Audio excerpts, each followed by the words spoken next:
చరిత్రలో కొన్ని హత్యలు కేవలం నేరాలుగానే కాకుండా భయానకమైన కలలా మిగిలిపోతాయి.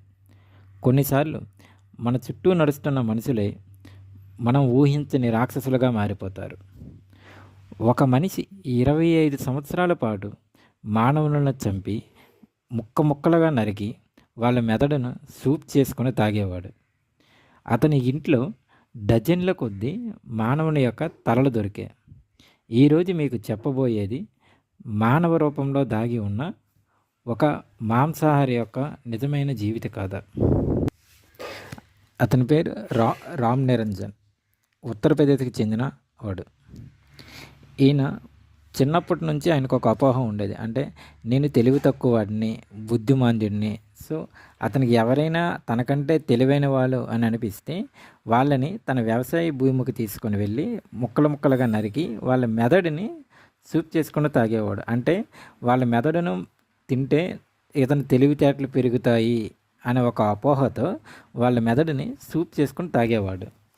అలా అలా 14 మందిని చంపాడు. అయితే ఈ విషయం పోలీసులకి ఎలా తెలిసింది, పోలీసులు ఈ వ్యక్తిని ఎలా కనుగొన్నారో తెలుసుకుందాం. ధీరేంద్ర సింగ్ అనే ఒక రిపోర్టరు నిజాయితీ, ధైర్యం మరియు నేరాలను బయటపెట్టడంలో వెనుకడుగు వేయని ఒక నిజాయితీ కలిగిన రిపోర్టర్. అతను చేసిన కొన్ని రిపోర్ట్లు ఇప్పటికీ కూడా క్రిమినల్స్కి కంటి మీద కునుకు లేకుండా చేస్తున్నాయి. అది 2000 సంవత్సరం డిసెంబర్ 14. ధీరేంద్ర సింగ్ ఎప్పటిలాగే ఉదయం ఇంటి నుండి ఆఫీస్కి బయలుదేరాడు. కానీ సాయంత్రం ఇంటికి చేరుకోలేదు. కుటుంబ సభ్యులు ధీరేంద్ర సింగ్ కోసం వెతకడం ప్రారంభించారు. ఎంత వెతికినా ఆయన ఆచూకీ లభించలేదు. సో పోలీస్ స్టేషన్కి వెళ్ళి వాళ్ళు కంప్లైంట్ ఇచ్చారు. పోలీసులు ఎఫ్ఐఆర్ నమోదు చేసి ఇన్వెస్టిగేషన్ ప్రారంభించారు. పోలీసులు అతని కాల్ రికార్డును చెక్ చేయగా చివరి కాలు రామ్ నిరంజన్ వ్యక్తి నుండి వచ్చినట్లు గమనించారు. రామ్ నిరంజన్ దగ్గరికి పోలీసులు వెళ్ళి విచారించగా, అవును, ఈయన ధీరేంద్ర సింగ్ అనే వ్యక్తి మాకు తెలుసు. అప్పుడప్పుడు ఫోన్లో మాట్లాడుకుంటూ ఉంటాం. నా భార్య ఎన్నికలలో పోటీ చేస్తూ ఉంటుంది కాబట్టి ఆ జర్నలిస్టుతో పరిచయం ఉంది అని చెప్పడం జరిగింది. కానీ పోలీసులకు రామ్ నిరంజన్ చెప్పే మాటలు నమ్మబుద్ధి కాలేదు.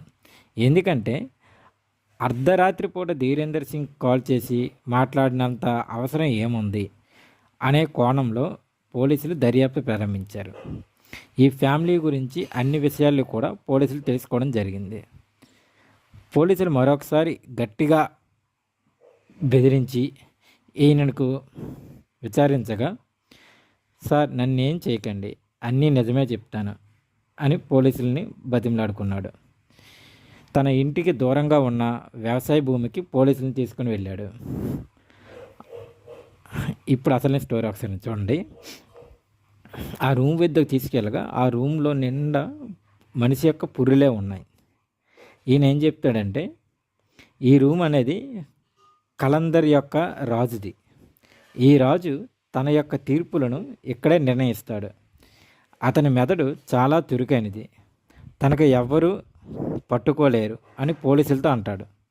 పోలీసులు ఈ కాలంలో రాజు ఎక్కడి నుంచి వచ్చాడు, ఈ కలందర్ రాజు ఎవరు అని ఆశ్చర్యపోతారు. అక్కడే ఉన్న 2 మనిషి యొక్క పుర్రెలను చేతిలో పట్టుకొని వీరిద్దరిని కలందర్ రాజు చంపేశాడు అని చెప్తాడు. అక్కడ చెట్టుపై వేలాడుతున్న ఇంకొన్ని రంగు వేసిన పుర్రెలను చూపించి వాళ్ళందరినీ కూడా కలందర్ రాజే చంపాడు, ఇవన్నీ రాజు గెలుచుకున్న ట్రోఫీలు అని చెప్పాడు. అయితే ఇక్కడ పోలీసులు ఒక మిస్సింగ్ కోసం వస్తే వాళ్ళకి 14 మంది పుర్రెలు దొరికాయి. అప్పుడు ఈ హత్యల వెనక ఒక సీరియల్ కిల్లర్ ఉన్నాడని పోలీసులకు అర్థమైంది. పోలీసులు ధీరేంద్ర సింగ్ ఎక్కడ ఉన్నాడు అని అడగగా కలందర్ రాజు తనకు శిక్ష విధించాడని, అతని బాడీ ఎక్కడుందని అడగగా తీసుకెళ్ళి బాడీని చూపించాడు. ధీరేంద్ర సింగ్ని చంపేసి ముక్కలు ముక్కలుగా నరికేసి వేరు వేరు ప్రదేశాల్లో పడేశారు. అతని యొక్క మెదడు ఏమైందని అడగగా అతని మెదడును సూప్ చేసుకొని తాగాము అని చెప్పగా పోలీసులు ఒక్కసారిగా షాక్కు గురయ్యారు. అయితే ఇంతకీ కలందర్ రాజు ఎవరు అని పోలీసులు అడిగితే, నేనే కలందర్ రాజు అని చెప్పగా పోలీసులు ఒక్కసారిగా షాకుకు గురవక తప్పలేదు. ఈ మాట విని ఆశ్చర్యపోయిన పోలీసులు ధీరేందర్ సింగ్ను ఎందుకు చంపావు అని అడగ్గా, ఒకవేళ నేను చంపకపోతే నా గురించి పేపర్లో రాసేవాడు, అందుకే చంపేశాను అని చెప్పాడు. నీకు ఎవరెవరు సహాయం చేస్తున్నారు అని అడగగా, నాకు నా బావమరిది సహాయం చేస్తున్నాడు అని చెప్పాడు. అయితే వీళ్ళందరినీ ఎందుకు చంపావు అని అలా అడగగా, వీళ్ళందరూ కూడా నాకంటే తెలివైన వారు, అందుకే వీళ్ళందరినీ చంపేశాను.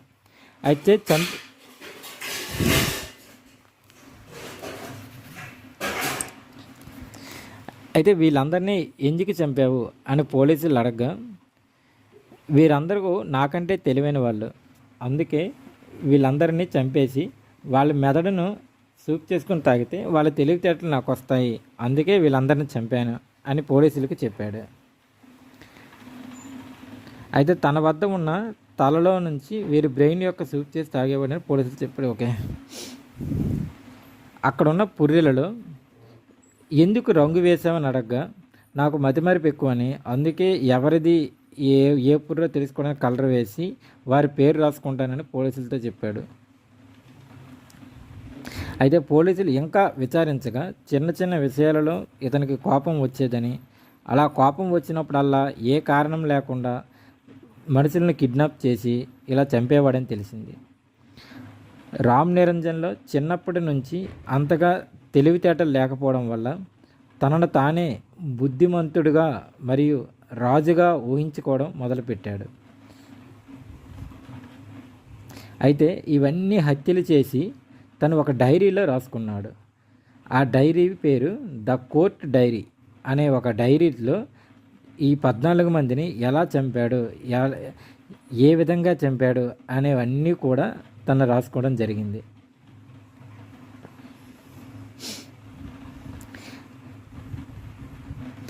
అయితే 2012లో కోర్టు రాజా కొలందరు మరియు వాళ్ళ బావమరిది వక్సరాజుకు కోర్టుని జీవిత ఖైదు విధించింది.